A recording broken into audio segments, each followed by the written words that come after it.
Est-il vraiment possible d'avoir de nouveaux auditeurs sans avoir à dépenser de l'argent en publicité? Je te confirme que oui et je te donne 5 astuces pour y parvenir. Les médias sociaux en affaires est votre rendez-vous hebdomadaire pour en connaître davantage sur les différents réseaux sociaux et les plateformes de création de contenu dans un contexte d'affaires. Chaque semaine, je, Amélie Delebel, répondrai à une question thématique qui vous permettra d'appliquer concrètement ces conseils pour votre entreprise. C'est parti! Salut et bienvenue sur les médias sociaux en affaires, épisode 173. Alors qu'aujourd'hui, je vais répondre à la question « Comment atteindre sa cible sans dépenser d'argent en publicité avec son podcast? » Alors tout d'abord, avant d'y aller avec mes 5 astuces que je t'ai promis en début d'épisode, oui, tu peux faire de la pub Facebook si tu veux en faire de la publicité. Ça peut être effectivement une excellente façon de toucher une nouvelle audience, donc de toucher des gens qui ne te connaissent pas encore, mais ce n'est pas obligatoire, ce n'est pas nécessaire vraiment de faire de la publicité. Et encore là, si jamais tu décides de prendre cette avenue-là, donc de faire de la publicité, vraiment, je te recommande fortement d'être bien entouré ou de te former parce que sinon, c'est très facile aussi en publicité de garrocher un peu, désolé l'expression, son argent par les fenêtres, donc vraiment de dépenser sans avoir de résultats. Donc, si tu es pour te tourner vers la publicité, pas de souci, c'est certain que ça peut t'amener des résultats intéressants, mais c'est ça, c'est important d'être formé pour cela parce que quand on fait de la publicité, c'est ça, on veut avoir des résultats, on veut que chaque dollar investi puisse nous rapporter des auditeurs, de l'argent, des clients potentiels. Donc, bien évidemment, on veut faire cela de la bonne façon. Mais si on ne veut pas mettre d'argent en publicité, il y a, c'est ça, quelques éléments qu'on peut mettre en place pour justement atteindre de nouvelles personnes, avoir en fait de nouveaux auditeurs avec son podcast.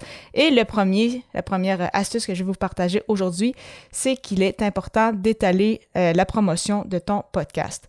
Si par exemple, comme moi, tu publies un épisode le lundi matin, ce n'est pas le moment de partager ton épisode partout sur les réseaux sociaux parce que sinon, les gens qui ne sont pas présents les lundis sur les plateformes ou qui manquent ton épisode parce qu'ils ne sont pas abonnés, eh bien, ils ne sauront pas que tu as lancé un épisode et donc, ils vont peut-être juste te rattraper la semaine suivante ou peut-être jamais. Donc, vraiment, c'est important d'étaler la promotion et ça va aider aussi pour les algorithmes comme Apple Podcasts qui, eux, comptabilisent en fait le nombre d'écoutes par jour sur une période donnée qui est de 8 jours de mémoire. Donc, bien évidemment, c'est pourquoi aussi on veut étendre également la promotion. Donc, si, comme je le mentionnais, tu publies ton épisode le lundi, tu peux décider le mardi de publier sur Facebook, le mercredi sur LinkedIn, le jeudi sur Instagram, vendredi sur Google My Business, Pinterest le samedi, ça peut être ton infolette le dimanche, etc. Donc, vraiment, tu peux décider. Donc, il n'y a pas de bonne ou de mauvaise réponse à ce niveau, mais vraiment, essaye d'étaler ta promotion le plus possible.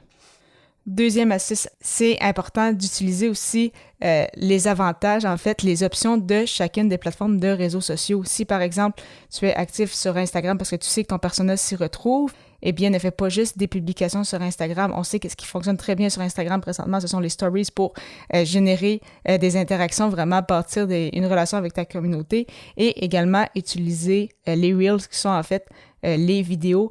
Même chose sur Facebook ou sur LinkedIn, c'est très important de faire partie des groupes parce que ça te permet justement d'entrer en contact avec de nouvelles personnes qui ne sont peut-être pas abonnées à ta page ou qui ne font pas partie de ton réseau et ça va te permettre justement de toucher des gens qui vont être intéressés par ce que tu fais puisque tu vas aller dans des groupes en lien avec ton domaine d'expertise, en lien avec le sujet de ton podcast. Bien évidemment, une autre astuce qui peut être très, très utile pour agrandir son podcast sans faire de publicité, c'est bien évidemment d'avoir des invités qui viennent sur ton podcast et par la suite, ces invités-là vont partager dans leur réseau. Donc, si tu choisis bien tes invités, ça va souvent être des gens, c'est ça, en lien avec ton domaine d'expertise. Il y a des bonnes chances que ton persona soit justement les gens de son audience à lui. Donc, ça va te faire connaître par des gens très intéressants, peut-être des clients potentiels, des auditeurs potentiels. Donc, vraiment, si tu décides de faire appel à des invités sur ton podcast, ça a une très grande valeur à ce niveau. Et comme on le sait, ça peut avoir aussi une grande valeur même pour l'invité qui va peut-être justement découvrir ton podcast aussi et qui sait, ça va peut-être entraîner par la suite des collaborations, des partenariats futurs. Donc, pour aider ton invité à partager aussi dans son réseau, je t'invite à lui créer un kit média. Donc, c'est ça, de déjà préparer à l'avance des photos, des vidéos, peut-être des idées de publication, vraiment essayer de lui simplifier la vie pour qu'il puisse sans hésiter partager votre épisode, en fait, votre entrevue sur ces plateformes. Une quatrième astuce, c'est d'essayer des nouvelles choses. Donc, je ne sais pas de quelle façon tu procèdes actuellement pour faire la promotion de ton podcast, mais il y a toujours d'autres éléments qu'on peut considérer auxquels on n'a peut-être pas pensé pour justement atteindre une audience qu'on n'a pas encore touchée. De mon côté, tu le sais probablement, mais depuis décembre dernier, j'ai commencé à faire des courtes vidéos, donc que ce soit pour mettre en Reels sur Instagram, que ce soit pour mettre sur TikTok, ainsi que sur YouTube en format short, donc de moins de 60 secondes. Donc, encore une fois, ça peut être une belle façon de toucher une nouvelle audience puisqu'il y a des gens qui vont découvrir le podcast, qui vont vouloir écouter la suite en écoutant un extrait d'une trentaine de secondes ou une soixantaine de secondes. Et justement, ça va leur donner leur goût, donc d'en savoir un peu plus sur toi.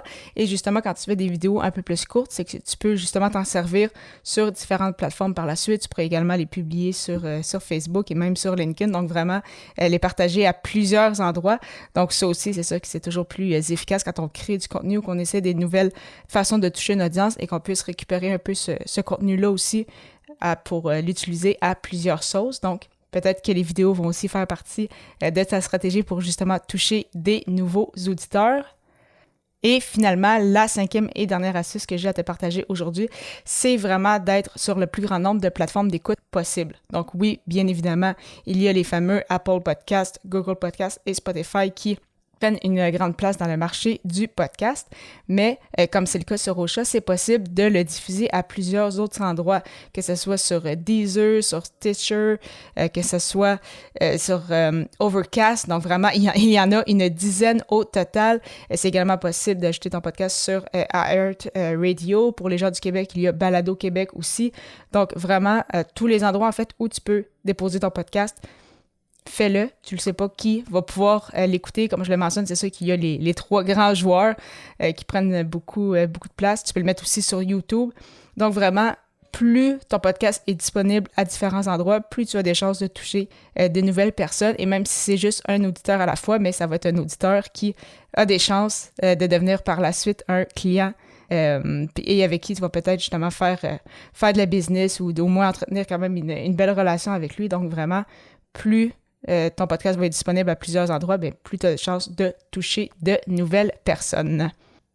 Parlant justement de Ocha, comme tu le sais, c'est un hébergeur de podcast que j'utilise, mais ce n'est pas qu'un hébergeur de podcast, c'est aussi un puissant outil marketing qui te permet de planifier tes publications sur les réseaux sociaux, de générer des audiogrammes, de partager sur YouTube ainsi que sur une douzaine d'autres plateformes de diffusion, de bâtir ta propre liste de courriels et ces statistiques sont également certifiées IAB, donc ce sont des statistiques officielles reconnues dans le milieu du podcasting.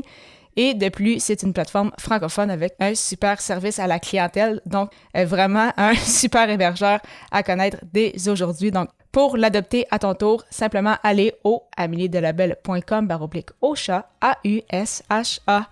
Au plaisir de te retrouver pour la 174e émission, alors que le sujet sera « Comment créer du contenu qui répond aux besoins de ton public ». À très bientôt!